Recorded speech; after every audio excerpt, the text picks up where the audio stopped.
Oy. And yung iba talaga, talagang taba ang ginagamit po nila, hinamantika nila po yun, hanggang sa gawin nilang ganito. Pero itong kalimitan ginagawa lang ng mga bakery. Okay. So, sibuyas talaga. Yan, sige. Okay. Akit na. Lagay lang muna natin ang oil at onion. Oil, onion. Asan ang salt nyo? Nasa flour.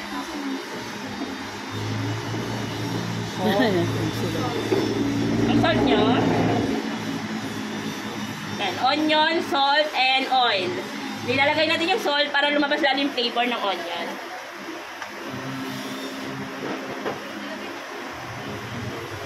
Hindi naman kailangan dyan. Yan, medyo malakas, medyo medium fire lang, huwag naman sobrang hina.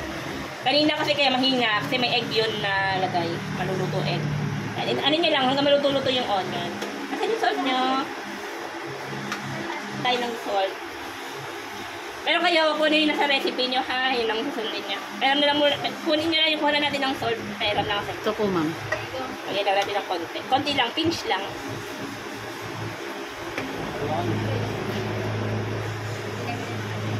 Parang kumatas o maglabas yung flavor ng onion. Kaya nilalagay natin ng ito.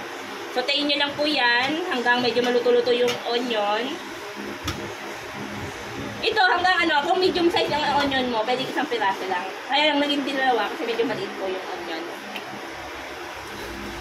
Huwag din naman masyado marami kasi kakatas naman masyado.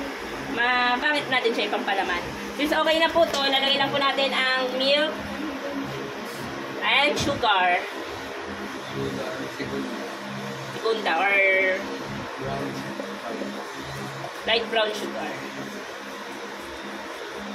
Ang bango na. Yan, lagay nyo lang po yan.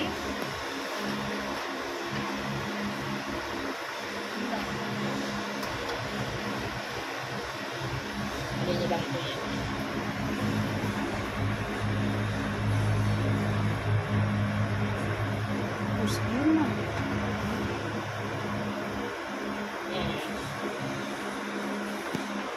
Hintayin nyo lang mga medyo kumulo-kulo siya.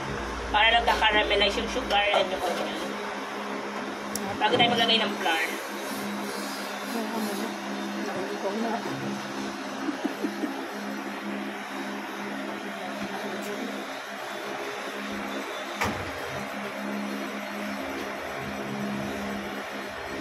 Pag medyo kumulo na siya, last na tayo maglalagay tayo ng flour.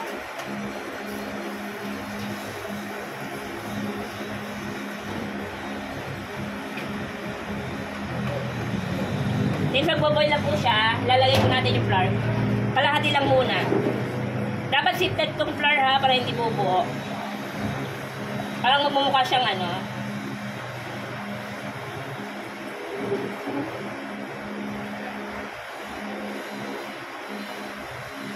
Gawin nyo lang po yan, dahan-dahan lang kasi medyo maliit yung pan natin.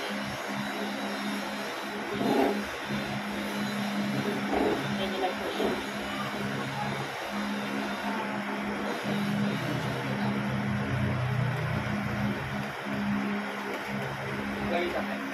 Lalagay ko yung other half.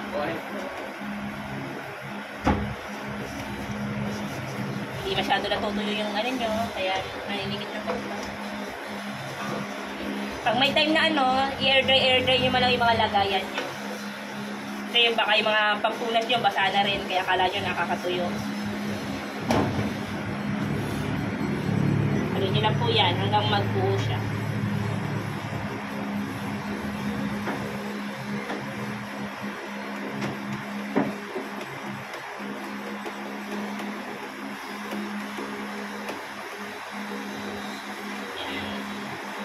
Ito nilang po hanggang mawala yung flour. Masama rin po ito yung overcook ha, kasi magiging matigas po siya. Basta lang nawala yung parang medyo lagkit niya at yung flour. Tama na yung consistency. Yung off-heat yan na po.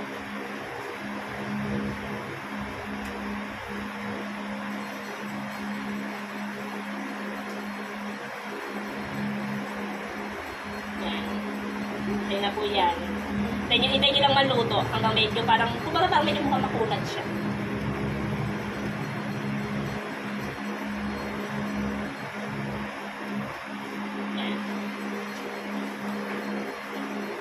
Lagay lang natin yung remaining 2 tablespoon, yung extra 2 tablespoon. Simple na po to. Yung extra 2 tablespoon ng flour, lagay po natin yan.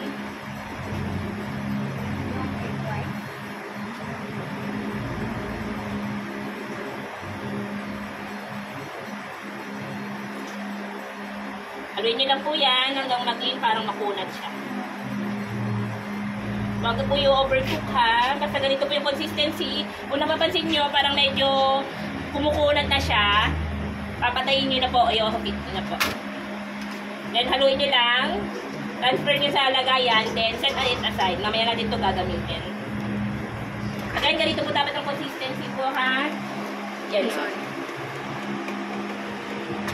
Kasi habang malamig to, medyo mawala pa yung